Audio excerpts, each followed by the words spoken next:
Hi everyone, thank you so much for taking the time out of your evening to watch this video. It would just be really great if you could watch this and get a little bit of prior knowledge about the Electoral College before coming into class.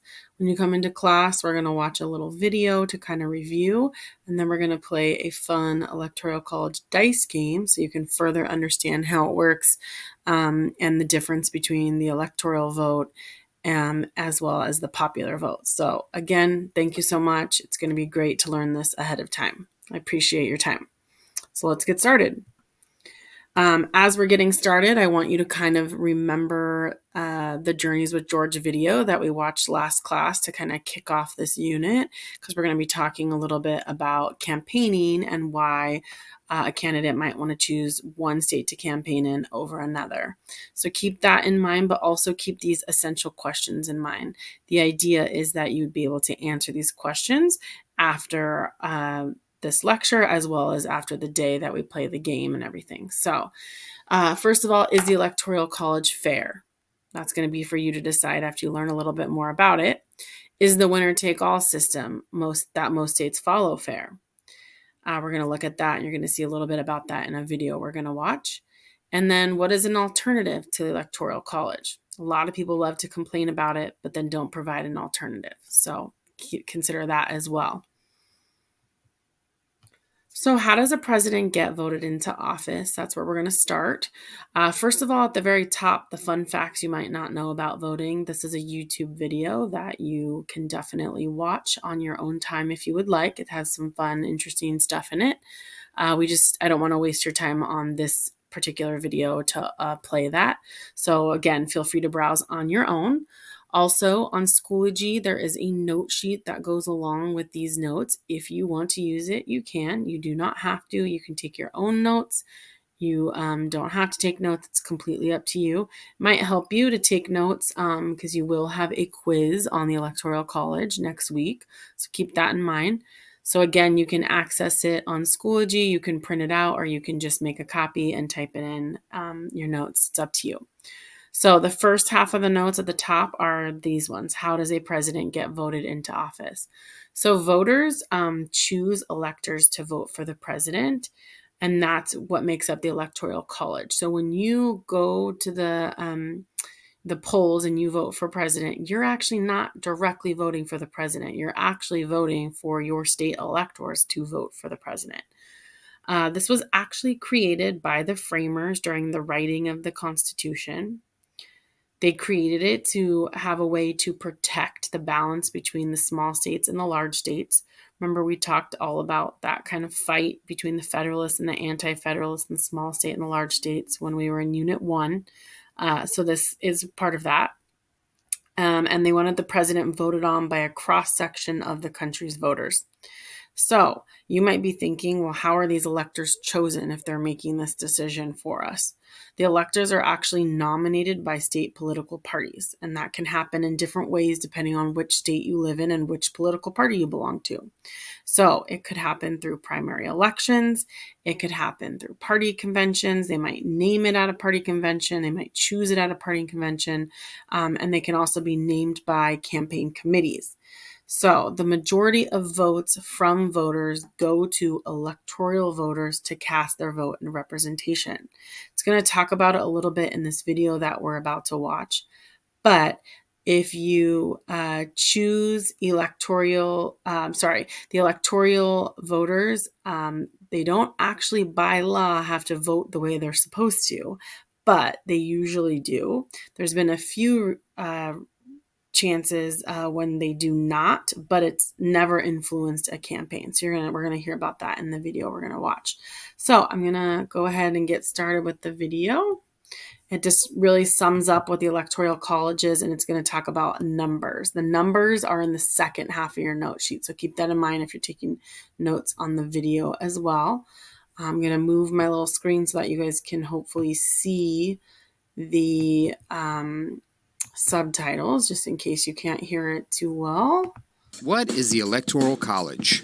In a nutshell, it is a layer of bureaucracy between your vote and who becomes president. At the Constitutional Convention in 1787, the Founding Fathers were trying to devise a balanced way to elect a president. They didn't want the president to be selected solely by a group of political elites like Congress or the state legislature, and they were a little terrified at the idea of a direct popular election, since there was no telling who the idiot masses might pick. So they came up with a compromise, the Electoral College. Each state has electors in the college equal to the number of members it has in Congress. Every state has 2 senators and a delegation in the House of Representatives based on its population. Since California is the largest state, it has the most representatives with 53, plus 2 senators, and that gives it 55 electors. Whereas Hawaii only has 2 representatives and 2 senators, giving it 4 electors. Even though it has no representatives at all, Washington, D.C. also gets 3 electors. That gives us a grand total of 538 possible electoral votes. Each political party has its own slate of electors: 538 Democrat electors, 538 Republican, 538 for the Green Party, and so on. The selection of these electors is controlled by the political parties, and how they are chosen varies state to state. When you place your vote in November, you aren't actually voting for the president. You are voting for an elector from your district who represents the political party of your candidate. In all but 2 states, this is a winner-take-all system, meaning that if the majority of a state's districts vote for one candidate, all of the state electors in that candidate's political party get to vote. So a candidate who wins the majority in New York State will get all 29 of their electors in that state. This winner-take-all system was not how the process was originally envisioned by the founders, but rather a change in the state law made in an effort by party leaders to maximize support for their preferred candidate. Once one state went this route, the rest quickly followed. All except Nebraska and Maine, where the state winner gets 2 electors, and the winner of each congressional district receives 1 elector. This system allows electors to be awarded to more than one candidate, and some may argue is a much better way of representing the population's vote than a winner-take-all model. Or maybe not, since the districts of many states have been totally mangled through gerrymandering, which are political campaigns to rearrange legislative districts to make sure they reliably vote one way or the other. Regardless, once all the votes are in and the electors from each state have been determined, those electors then go and vote for their pledged delegate. A majority of 270 electoral votes is required to elect the president. Theoretically, this system was originally intended to allow electors to act as independent actors and determine whether the public was truly choosing a worthy president. And so, there is no constitutional provision or federal law requiring electors to vote according to the results of the popular vote in their states. However, throughout our history as a nation, more than 99% of electors have voted as pledged. And though there have been electors who broke ranks as recently as the 2000 election, their votes have never influenced the outcome of a presidential election. All right, let's get back to the slideshow.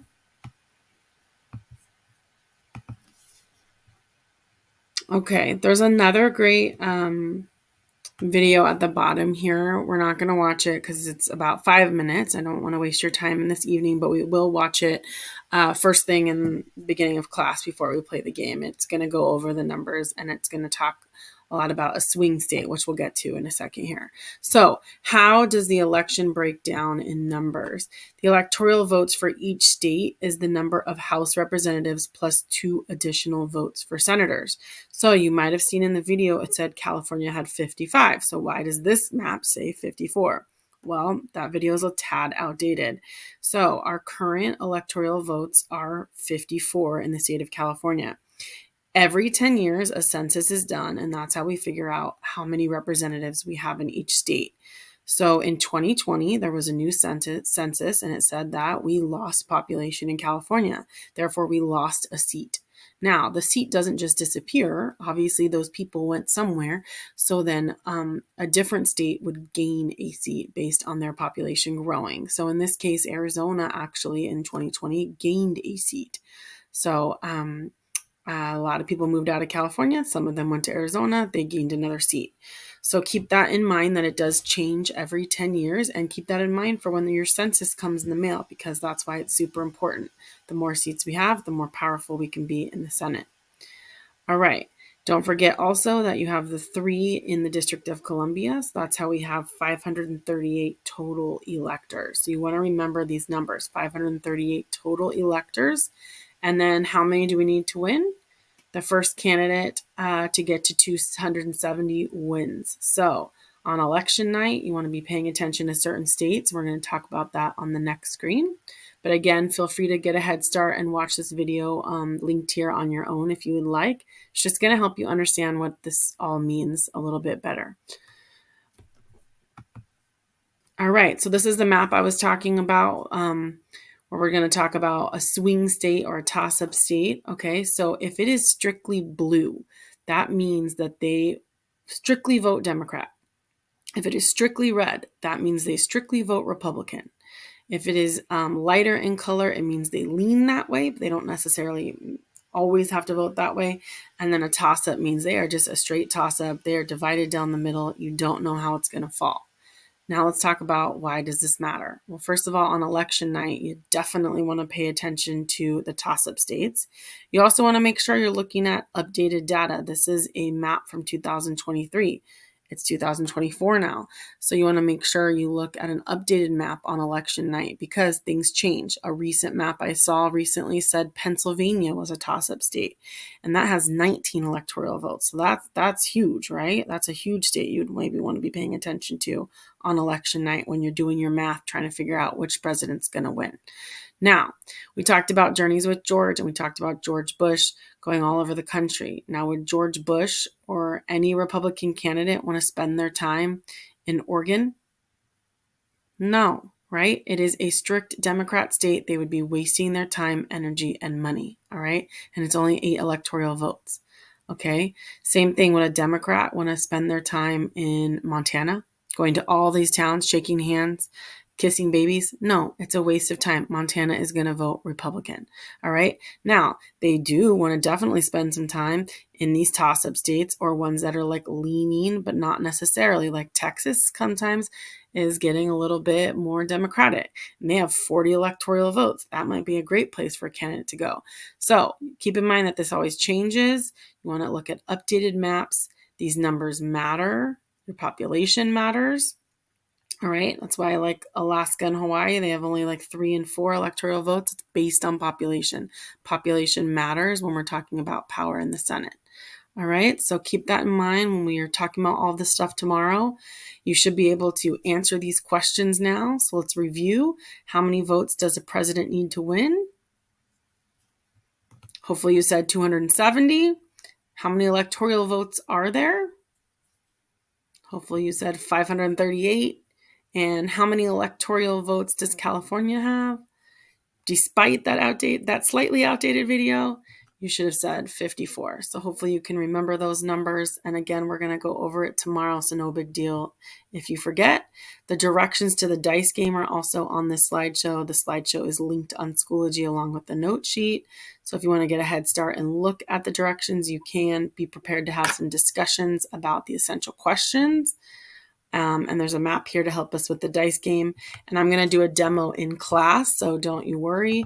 But I will show you really quickly. This is what you're going to be filling out when we play the dice game. And you always want to try to get the states and win the states that have the higher electoral votes. All right. Thank you so much for watching. Have a good evening. I hope this kind of helped you get a better